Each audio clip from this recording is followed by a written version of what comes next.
Hola a todos, espero que se encuentren muy bien. El día de hoy vamos a estar revisando el tema de laringotraqueitis, bien conocido como CRUP, parte del módulo Infectopediatría rumbo al ENARM 2026. Iniciemos con los conceptos de memoria. Por supuesto, la definición de CRUP va a ser una enfermedad respiratoria aguda que va a causar una obstrucción de la vía respiratoria alta, siendo su etiología principalmente viral, y se caracteriza por una tríada clásica que está compuesta por una tos traqueal o de perro o perruna, estridor inspiratorio y disfonía. En los hallazgos radiográficos se va a demostrar algo bastante preguntable, que es el signo de aguja o de la torre que estaremos viendo más adelante. Como epidemiología, hay que saber que el CRUP tiene una incidencia anual de 1.5 a 6 por cada 100 pequeños, especialmente en aquellos menores de 6 años, es decir, van a ser bastante jóvenes los que padezcan esta patología. Se da principalmente en los meses de otoño e invierno en niños y ocupa el 15% de las infecciones en menores de 6 meses y durante el segundo año de vida, del 1 al 5%. Entrando a la etiología, como ya habíamos mencionado, estamos viendo aquí 3 virus. En número 1 tenemos al parainfluenza tipo 1 y 3. En segundo lugar, adenovirus. Y en tercer lugar, al virus sincitial respiratorio. Su clínica va a ser muy fácil de identificar en los casos clínicos. Siempre se va a hacer mención, o en la mayoría de las veces, que el paciente tenga una tos perruna o metálica, disfonía y ese característico estridor laringio. Antes de tener estos hallazgos, también va a haber una fase prodrómica.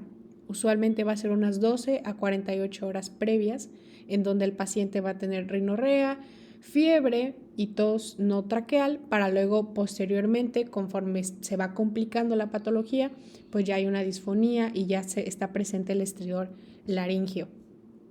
En esta radiografía se puede observar el signo de aguja o torre. Si bien las radiografías no se sugieren utilizar de forma rutinaria de acuerdo a la guía de práctica clínica, sí podría llegarse a realizar en caso de duda diagnóstica y o diagnóstico diferencial, especialmente ante sospecha de que el pequeño se haya atragantado con algún objeto, con un cuerpo extraño. Sería una buena forma de hacer el diferencial. En esta imagen podemos observar un resumen bastante esquemático para aquellos visuales de cuáles van a ser los síntomas y los signos en estos pacientes que tengan laringotraqueitis. Recordemos, el pico de incidencia va a ser niños bastante pequeños, de 6 meses hasta los 3 años. Recordemos que va a haber este periodo prodrómico, que no va a ser con una fiebre muy alta, un poco de rinitis, van a tener tantito irritada la garganta, pero posteriormente ya los síntomas van a evolucionar a volverse desde moderados hasta graves. Ese estridor, esa taquicardia, puede haber retracción subcostal si ya tienen dificultad para respirar, hipoxemia, cianosis y por supuesto disnea y estridor, incluso estando en reposo. Tenemos acá en la esquina superior en la imagen del signo de aguja o de la torre, esto por el estrechamiento del espacio subglótico, por la inflamación. Recordemos que la etiología pues van a ser virus, especialmente el parainfluenza, y el diagnóstico es realmente clínico, aunque podemos hacer uso de, pues ya vimos, estudios de imagen como la radiografía, pero más en un enfoque de abordaje diferencial. Continuando con la clasificación o escalas de la enfermedad, esta tablita viene en la guía de práctica clínica y de aquí lo importante que hay que saber es que hay que poder diferenciar a los pacientes que tengan patología leve, moderada y grave. El que ya amenaza la vida, pues es bastante fácil identificarlo.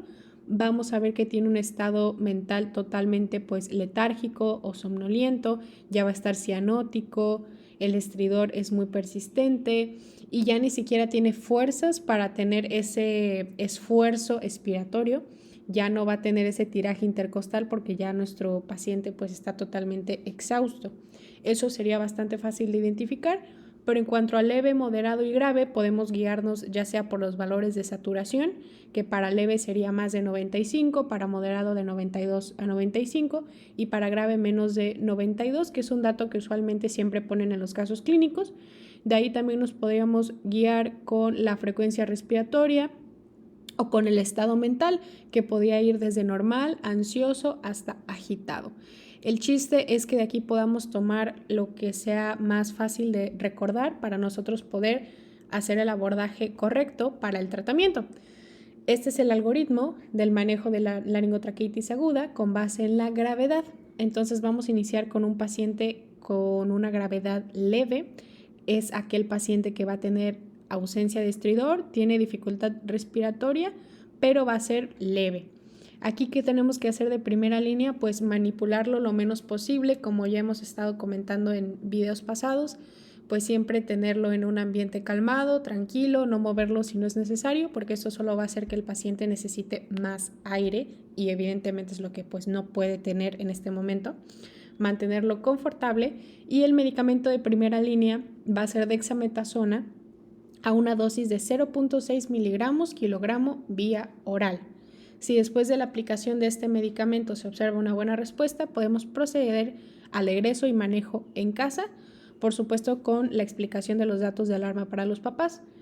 Ahora bien, si la patología yo ya la clasifico como moderada, porque mi paciente sí tiene estridor, también tiene datos ya de dificultad respiratoria en reposo, pero todavía no está muy agitado, voy a hacer los mismos cuidados, manipulación mínima.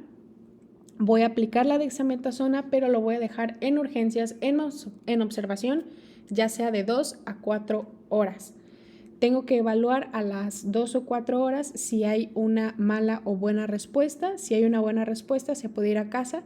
En caso de que no y que persista esa dificultad respiratoria, el paciente se debe hospitalizar y aquí ya se va a aplicar la epinefrina nebulizada y nuevamente se va a reevaluar al paciente en otras 2 a 4 horas.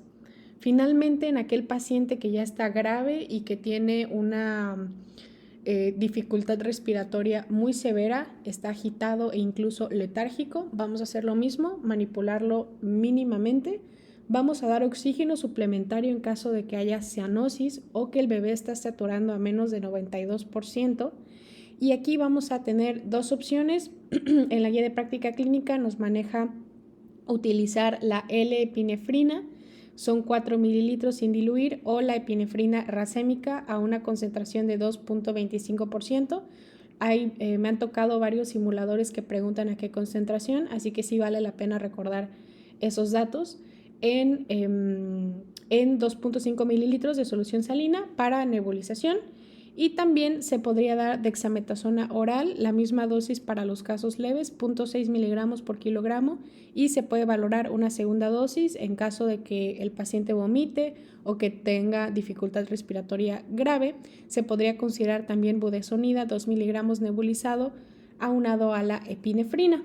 Y bueno, también pues para terminar, evidentemente si la dificultad respiratoria es inminente o el paciente está en paro respiratorio, aunado a todo este tratamiento farmacológico, se tendría que proceder a realizar, asegurar la vía aérea de forma permanente mediante la intubación endotraqueal. Es un tema bastante corto, muy sencillo, muy bonito y lo mejor de todo es que es bastante preguntable a lo largo de todos los ENARMS. Muchas gracias por tu tiempo y por quedarte hasta aquí escuchando esta clase. No recuerda seguirme en el resto de mis redes como TikTok, Spotify y por supuesto YouTube.